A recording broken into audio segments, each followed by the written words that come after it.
चलो gear box के बारे में पढ़ा देते हैं थोड़ा सा दबाओ ना।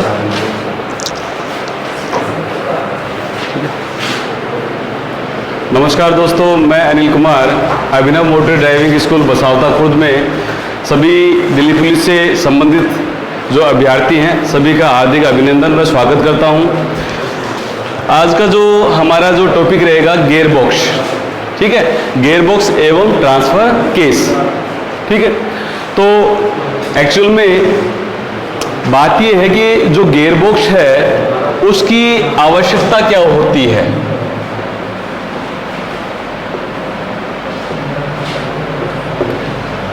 गियर बॉक्स की आवश्यकता क्या होती है, ठीक है। तो मैं बता दूं आपको, गियर बॉक्स की आवश्यकता की जब बात हो रही है तो गियर बॉक्स क्यों जरूरी है। गियर बॉक्स एक ऐसी व्यवस्था है जिसकी सहायता से मोटर गाड़ी को प्रत्येक परिस्थिति में, अब वो परिस्थिति कौन सी है उस पर ध्यान केंद्रित कीजिए। परिस्थिति क्या है, रोड व लोड, रोड व लोड, ठीक है। गियर बॉक्स एक ऐसी व्यवस्था है जिसकी सहायता से प्रत्येक परिस्थिति में रोड व लोड के अनुसार गाड़ी को सुगमता पूर्वक चलाया जा सके। क्योंकि गियर का जो चयन होता है रोड के अनुसार करते कि नहीं करते। भाई रोड कैसी है, समतल है, सपाट है, या कहीं खड्डे हैं या पथरीली है, उसी के अनुसार वो गियर का चयन होता है। या फिर आप देखें कि उस पर कितना भार है, लोड है, उसके अनुसार गियर का चयन होता है। तो गियर बॉक्स क्या है, गियर बॉक्स रोड व लोड के अनुसार गाड़ी को सुगमता पूर्वक चलाया जा सके और गाड़ी की अधिकतम शक्ति को गियर बॉक्स के द्वारा ही बढ़ाया जा सकता है। पहला गियर है, दूसरा है, तीसरा है, चौथा है, आज और टॉप गियर है। तो गाड़ी की जब अधिकतम शक्ति बढ़ाई जाएगी तो इन्हीं गियरों का प्रयोग किया जाएगा। और एक अंतिम बात और बताऊं कि गियर बॉक्स के द्वारा ही संभव हो पाता है कि गाड़ी को पीछे बैक में लिया जा सके। तो आवश्यकता की बात जब करते हैं तो यही बात आती है कि गियर बॉक्स एक ऐसी व्यवस्था है जिसकी सहायता से मोटर गाड़ी को प्रत्येक परिस्थिति में रोड व लोड के अनुसार सुगमता पूर्वक चलाया जा सके और गाड़ी की अधिकतम शक्ति को बढ़ाया जा सके, ठीक है। ये तो बात हो गई कि भी आवश्यकता की। अब बात करते हैं कि भी मोटर गाड़ी को चलाने में, प्रश्न क्या है इससे संबंधित कि मोटर गाड़ी को चलाने में कब अधिक शक्ति की आवश्यकता होती है। उससे पहले मैं आपको थोड़ा सा बता दूं कि ये गियर बॉक्स व्यवस्थित कहाँ रहता है। तो आपने देखा हो कि क्रैंकशाफ्ट होती है, ठीक है, क्रैंकशाफ्ट होती है तो उसके साथ में पीछे का जो हिस्सा रहता है क्रैंकशाफ्ट का, फ्लाईव्हील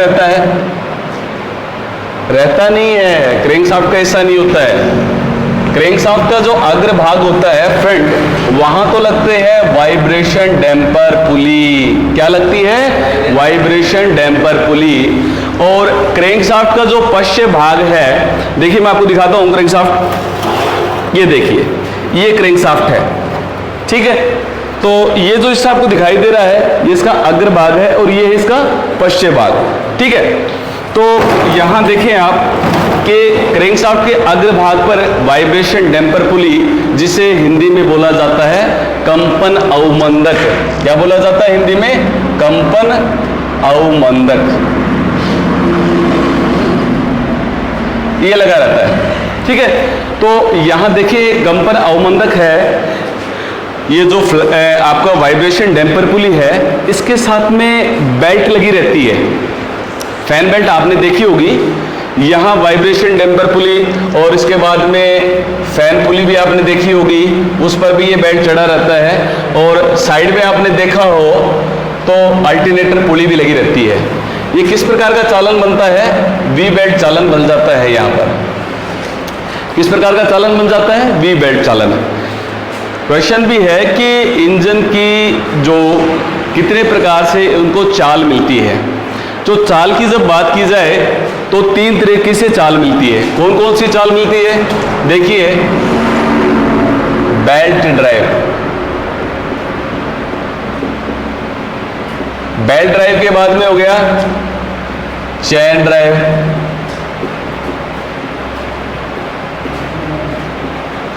और चेन ड्राइव के बाद में गियर ड्राइव।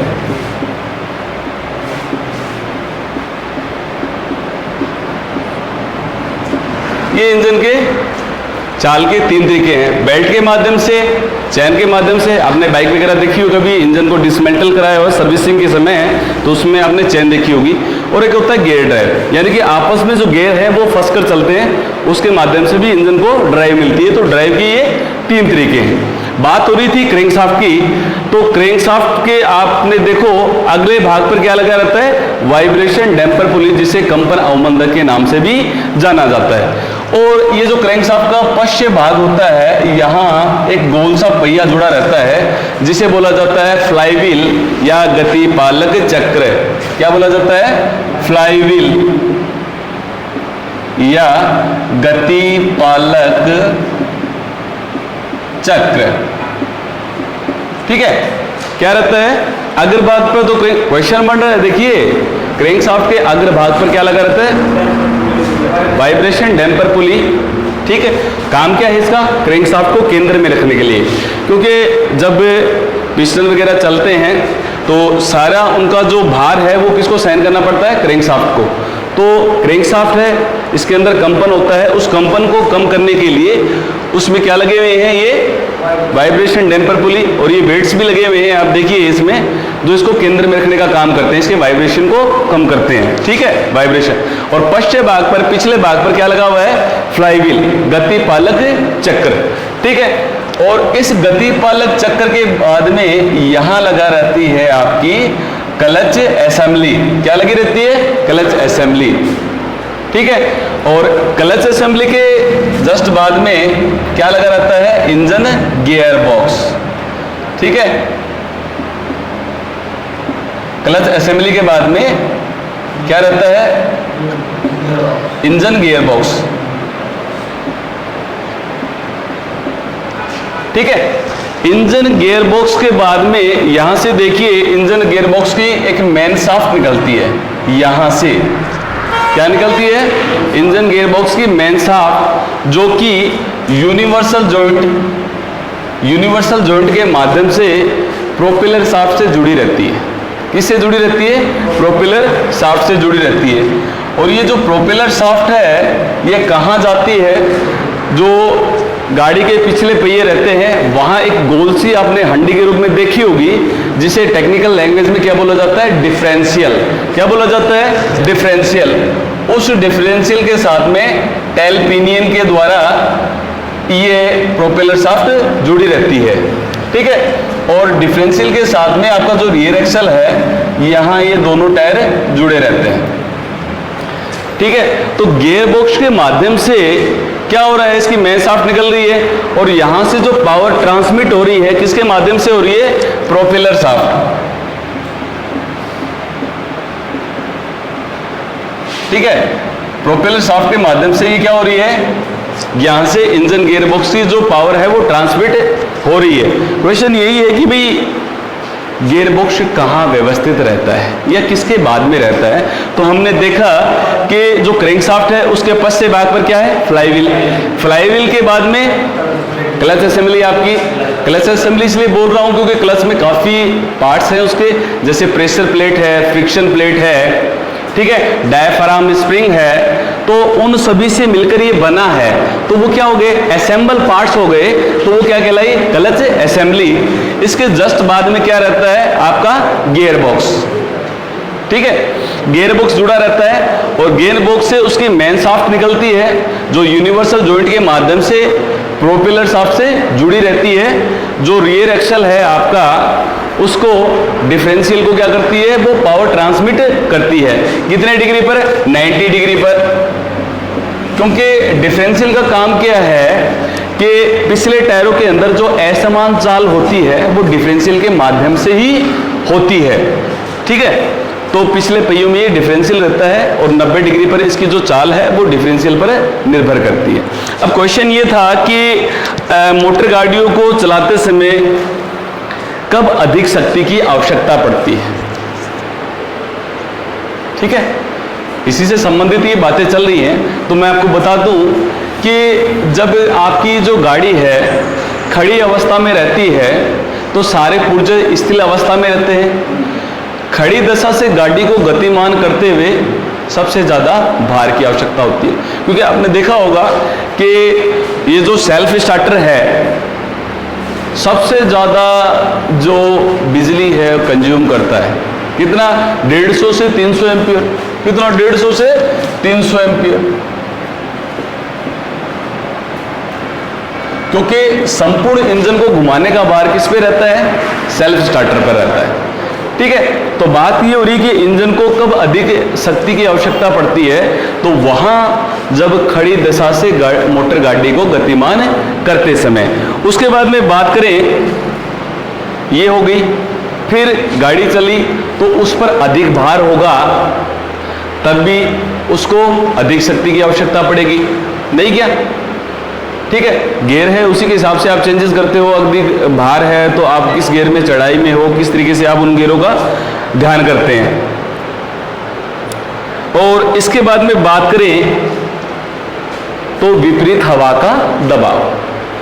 तो इन तीन समय जो गाड़ी को अधिक आवश्यकता होती है शक्ति की, खड़ी दशा से मोटर गाड़ी को गतिमान करते समय। ठीक है, दूसरा क्या हो गया? अधिक भार होने पर। तीसरा हो गया विपरीत हवा का दबाव। तो ये तो हो गई शक्ति की बात। अगर मैं बात करूं कि मोटर गाड़ी को चलाते समय, प्रश्न मेरा ये है कि मोटर गाड़ी को चलाते समय किन अवरोधों का सामना करना पड़ता है? किन अवरोधों का सामना करना पड़ता है? तो उसमें सबसे पहले बात करें कि आपकी जो गाड़ी है, जैसे कुल्लू मनाली वगैरह आपने देखा होगा, ऊपर से नीचे, नीचे से ऊपर सड़क पर चढ़ाई होती है। तो ऊंची सड़क पर चढ़ाई, तो उस समय क्या है, गाड़ी के अंदर वो क्या है? अवरोध, उसको दिक्कत है। दिक्कत आती कि नहीं आती? अपन देखते हैं कि भी उसको गियर है, आप 5वें गियर से में थोड़ी ऊपर सीधा चढ़ा देते हो, या ऊपर से नीचे उतार रहे हो तो कि सीधा आप 5वें गियर में उसमें या चौथे गियर में चलाते हो क्या? ठीक है, उसके अनुसार आप चयन करते हो। तो उस समय क्या है? वो अवरोध है, उसके सामने दिक्कत है। कौन सी? ऊंची सड़क पर चढ़ाई। दूसरी बात करें गुरुत्वाकर्षण शक्ति, इसको बात कर लें, गुरुत्वाकर्षण शक्ति। अब भाई साहब ऊपर से नीचे गाड़ी उतार रहे हो आप, क्या 100 की 100 लेके जाते हो क्या? है ऐसी जगह, तो वहां क्या करते हो? आपको बिल्कुल एकदम हिसाब से सही गियर का चयन करके बिल्कुल धीरे धीरे गाड़ी ऊपर से नीचे उतारते हो। तो गुरुत्वाकर्षण शक्ति है, वो क्या करती है? ग्रेविटेशनल फोर्स उसको अपनी ओर खींचती है, स्पीड ज्यादा बन जाती है, तो गियर का चयन उसके अनुसार करते हो। तो वो भी क्या है? एक अवरोध है, गुरुत्वाकर्षण शक्ति की बात करें। उसके बाद में विपरीत हवा का दबाव, ठीक है, और अधिक भार, तो ये भी क्या है? उसके सामने अवरोध है। बात करें कि गियरों के प्रकार की, किसके? गियरों के प्रकार की।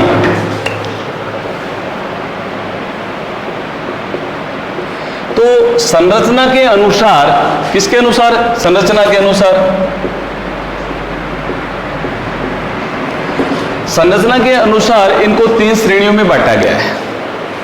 कितने श्रेणियों में बांटा गया है? 3 श्रेणियों में। कौन कौन सी श्रेणियां? इसमें देखें, number 1 spur gear.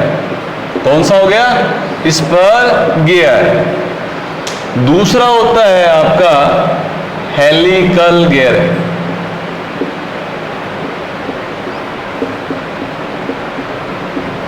Helical gear. और संरचना के हिसाब से जो तीसरा जो गियर है वो है डबल हेलिकल गियर।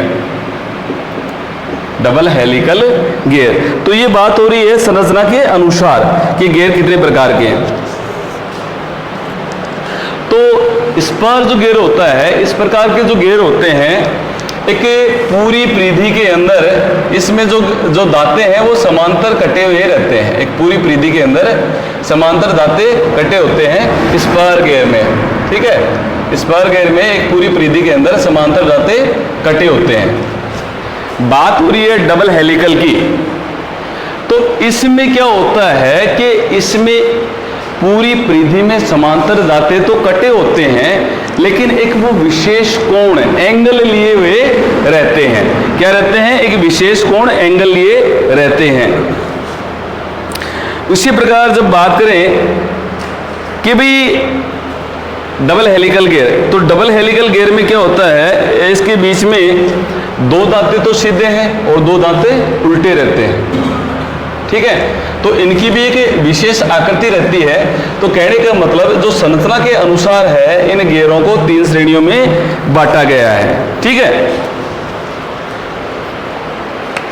इसके अनुसार इनको 3 श्रेणियों में बांटा गया है। बाकी अगली क्लास में इनको देखते हैं और आगे से।